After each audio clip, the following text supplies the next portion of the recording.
नमस्कार दोस्तों, कैसे हैं आप सब। आई होप आप सब ठीक होंगे। तो एक बार फिर से स्वागत है आपका माँ टेलर्स चैनल पर। मैं कोमल और आज की वीडियो में मैं आपको आपके ब्लाउज़ की सिलाई में होने वाली सारी प्रॉब्लम्स को दूर करने वाली एक चार्ट लेकर आई हूँ। अक्सर आपको 36 साइज़ में आर्म होल कितना रखना है और 40 साइज़ में टक्स पॉइंट कहाँ होगा, बिगिनर्स ही नहीं जो टेलर्स हैं उन्हें भी कभी कभी इन सब चीज़ों में कन्फ्यूजन होने लगता है और प्रॉब्लम्स आती है फिटिंग्स में। तो चलिए बिना देर किए सारी चीज़ों का सारी समस्याओं का समाधान वाला चार्ट के ऊपर हम फोकस करते हैं बिना देर किए, ठीक है। तो आप कि वीडियो शुरू करने से पहले आप मेरे चैनल को सब्सक्राइब कर ले, बेल आइकन दबा दें ताकि जब भी मैं इस टाइप की वीडियो शेयर करूं तो आप तक पहुंच जाए, ठीक है। तो चलिए वीडियो को शुरू करते हैं। तो देख लीजिए, ये है हमारा 4 टक्स ब्लाउज़ जो होता है, या फिर टक्स पॉइंट को आप इग्नोर करेंगे तो आप चोली कट ब्लाउज़ वगैरह भी आप इस चार्ट से बना सकते हैं, ठीक है। तो मैंने इस पर 4 टक्स ब्लाउज़, जैसा कि आप देख रहे हैं इस चार्ट में लिखा हुआ है कि all size 4 tucks type blouse, यानी कि 4 टक्स टाइप का जो ब्लाउज़ होता है जिसके नीचे में पेटी होती है, पेटी लगाते हैं और उसके ऊपर जहाँ पर हमारा चेस्ट आता है वहाँ पर 4 टक्स लगते हैं, ठीक है। तो सबसे ज़रूरी वाला टक्स होता है टक्स पॉइंट, जो जिसे हम कहते हैं वो होता है सेंटर वाला। तो वो वाला जो उस टाइप का जो ब्लाउज़ आता है उस टाइप का ही, कि उस टाइप के ब्लाउज़ बनाने के लिए ये चार्ट चार्ट पेपर हमारा रेडी है, ठीक है। सबसे पहले जो बिगिनर्स हैं, जो नए सिलाई सीख रहे हैं, उन्हें सबसे ज़रूरी होता है जो भी हम यहाँ पर लिखते हैं, जैसे कि यहाँ पर 4.5 लिखा हुआ है, यहाँ पर 6.5 लिखा हुआ है और इधर 6.75 लिखा हुआ है। तो इसे हमें कैसे करना है, ठीक है, कैसे नापना है। हम एक दो इंच तो इजीली नाप लेते हैं, ठीक है। तो मैं सबसे पहले बिगिनर्स के लिए ये चीज़ें बता देती हूँ। अगर आपको ये सारी चीज़ें आती है तो आप थोड़ा सा वीडियो को क्रॉप करके आगे कर ले, बढ़ा ले आगे, और आगे वाली चीज़ों को आप देख सकते हैं। तो वीडियो में बोर बिल्कुल मत होइएगा। जो चीज़ें आपको आती है उसे आप कट करके आगे जाकर देख सकते हैं। मैं दोबारा बोल देती हूँ, ठीक है ना। तो मैं वो चीज़ें आपको पहले बता देती हूँ जो नए बिगिनर्स हैं उनके लिए।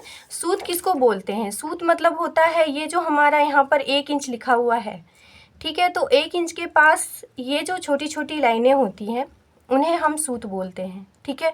जैसे कि एक लाइन ये हो गई और यह जो एक लाइन है बिल्कुल एक के पास में है। तो इस तरीके से इसके पास में ये जो लाइनें हैं उन्हें हम सूत बोलते हैं। आगे बात आपको समझ में।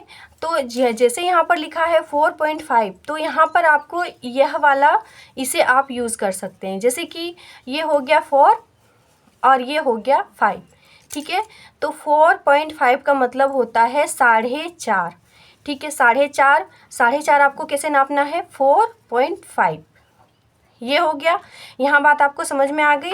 और उसी तरीके से जैसे यहाँ पर 6.75 लिखा हुआ है, तो अब हम इसे कैसे मेज़रमेंट करेंगे? तो 6.75 का मतलब होता है कि ये जो लाइन है इससे थोड़ा ज़्यादा, कि 7 इंच से थोड़ा कम और उससे थोड़ा ज़्यादा, ये जो मैंने गोला बनाया है वो हमारा हो गया 6.75, ठीक है। ये हो गई बिगिनर्स वाली बातें।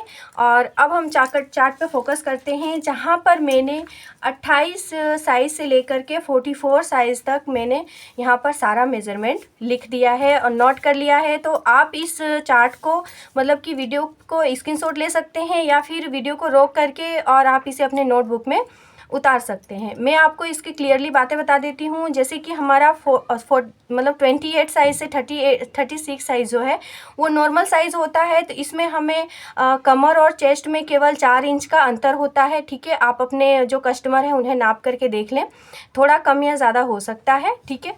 और उसके बाद शोल्डर हमारा इसका आ गया है 5.0, कि केवल 5 इंच, ठीक है। केवल 5 इंच हमें रखना है, केवल 5 इंच। और इसका आर्म होल हमारा हो गया 5.5, यानी कि 5 इंच से, और यह 5 इंच यहाँ पर ये वाला, ठीक है, 5.5। और फिर इस ब्लाउज़ की लेंथ हो गई है 13। ब्लाउज़ की लंबाई बनने के बाद हमारा 13 होना चाहिए। तो हमें ब्लाउज़ को कटिंग करते टाइम, अगर हम अस्तर का ब्लाउज़ कटिंग कर रहे हैं तो हमें 1 इंच ज़्यादा लेना है, और अगर हम कॉटन का ब्लाउज़ कटिंग कर रहे हैं तो 1.5 इंच ज़्यादा लेना है। और फिर हमारा ये शॉर्ट स्लीव्स, उसमें जो छोटी बाजू लगती है वो हमारी 3.5 की होनी चाहिए, तभी ब्लाउज़ का जो स्लीव्स है वो अच्छी तरीके से बैठेगा। और जो लॉन्ग स्लीव्स होती है वो हमारा 9 इंच का होना चाहिए। और डीप नेक हमारा फ्रंट साइड में 5.5 रखना है, थोड़ा सा आगे जो गला नीचे रहता है ना आगे में, वो हमें 5.5 रखना है। और बैक डीप नेक हमारा रखना है 7 इंच, ठीक है, 7 इंच रखना है। और उसके बाद बात आती है टक्स पॉइंट की। तो टक्स पॉइंट हमारा 8.5 लेना है, यानी कि यह जो हमारा जो 8 है उसके बाद इस तरीके से यहाँ तक हमें टक्स पॉइंट लेना है। इस कंधा के ऊपर इस तरीके से कंधे के ऊपर रखना है, हमारा जो कंधा होता है वहाँ हमें इस तरीके से रखना है। और इस तरीके से नीचे की साइड में यहाँ इस तरीके से मार्क करना है, ठीक है। और यहीं पर हमारा मतलब ये 28 साइज का जो है टक्स पॉइंट लगेगा, ठीक है। और 30 साइज़ में भी यहीं पे लगेगा, क्योंकि ज़्यादा कोई डिफरेंट नहीं है, 2 इंच का अंतर है, तो आप वहाँ पर भी वही जो है मार्क यूज़ कर सकते हैं। तो ये बात आ गई, आपने यह सारा मेज़रमेंट समझ लिया और इसी के हिसाब से आपको अपने ब्लाउज़ की कटिंग करनी है। और आप यकीन मानिए एक बार ट्राई कीजिए और पूरी तरीके से आपका ब्लाउज़ बहुत ही परफेक्टली फिटिंग वाला बनेगा। अब बात करते हैं हम हेवी साइज़ की। तो हेवी साइज़ मैंने यहाँ पे 44 तक ही लिया है, और उसके आगे अगर आपको चाहिए तो आप कमेंट बॉक्स में ज़रूर बता दें। तो हेवी साइज़ हमारा 38 हमारा हो गया चेस्ट, 38 हमारा चेस्ट हो गया, और 34 हमारा जो है वो हमारा कमर हो गया। तो इन दोनों में कितना अंतर है आप बता सकते हैं, केवल 4 इंच का अंतर है।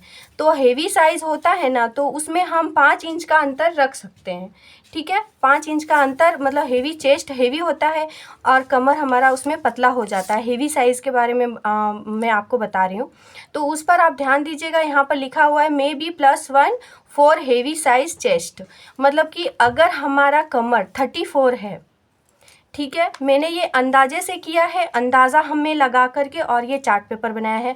तो आप इन 2 चीज़ों में आप बदलाव कर सकते हैं अपने अनुसार, ठीक है। तो और नीचे की चीज़ें सारी सेम रहेंगी। नीचे यह वाली जो चीज़ें हैं, तो कमर आप 35 रख सकते हैं यहाँ पर, और या फिर चेस्ट आप 39 कर सकते हैं। आपका जो कस्टमर है, ठीक है, उनका आप नाप ले लें और इस तरीके से आप बनाएं। और अगर 38 ही आता है तो तब तो यही सारा फार्मूला आपका यूज़ होने वाला है।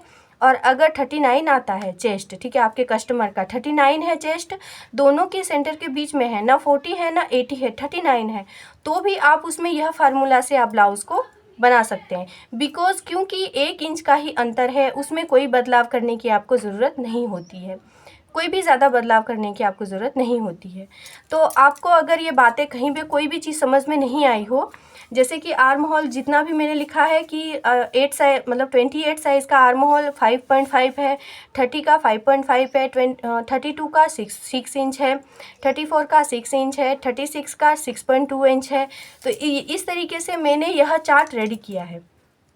अगर आपको इसमें कोई भी कन्फ्यूज़न है तो प्लीज़ आप कमेंट बॉक्स में ज़रूर बताइएगा, मैं इंतज़ार करूँगी, ताकि मुझे पता चले कि आपको कहाँ कन्फ्यूज़न हुआ और अगला चार्ट में किस तरीके से बताऊँ, ताकि आपको पूरी अच्छी तरीके से बातें समझ में आ जाए।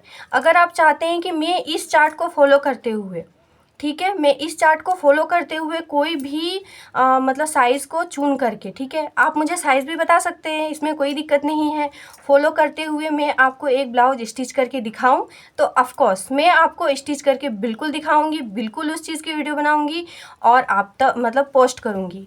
आपने अगर सब्सक्राइब किया है, बेल आइकन दबाया है, तो वीडियो आप तक पहुंच जाएगी। तो प्लीज़ आप कमेंट बॉक्स में ज़रूर बताएं। और आप यहाँ टक्स पॉइंट पे बिल्कुल तरीके से ध्यान दीजिएगा, क्योंकि टक्स पॉइंट में ही ज़्यादातर लोग गलती करते हैं और जो कटोरी है वो अच्छी तरीके से बैठती नहीं है। मतलब 4 टक्स वाला जो ऊपर का हिस्सा होता है, पेटी के ऊपर का हिस्सा, वो बैठता नहीं है अच्छी तरीके से। तो आप टक्स पॉइंट पर भी थोड़ा ध्यान दीजिएगा। और अगर इस चार्ट को फॉलो करते हुए आप अपनी ब्लाउज़ की स्टिचिंग करते हैं तो बिल्कुल ही परफेक्टली होने वाली है। जैसा कि मैंने आपसे कहा था कि बिल्कुल ही परफेक्ट बनने वाला है। यह चार्ट आप अपनी फ़ोन की गैलरी में सेव कर लें, स्क्रीनशॉट ले लें, या फिर अपनी नोटबुक में आप इसे मतलब उतार लें, लिख लें, जो भी करना है आप कर लें। ये आपके लिए बहुत ही मतलब कि काम की चीज़ है ना।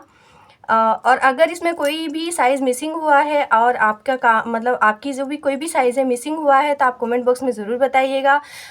अगर आपको मेरी वीडियो पसंद आई है तो प्लीज़ लाइक शेयर ज़रूर कीजिएगा और एक कमेंट ज़रूर कर दीजिएगा। जैसा कि मैंने कहा, कोई भी कन्फ्यूज़न हो तो कमेंट कर दीजिएगा, सब्सक्राइब कर दीजिएगा, बेल आइकन दबा दीजिएगा। तो फिर मिलते हैं अगली वीडियो में किसी नए टॉपिक के साथ। तब तक के लिए बाय बाय, टाटा, नमस्कार।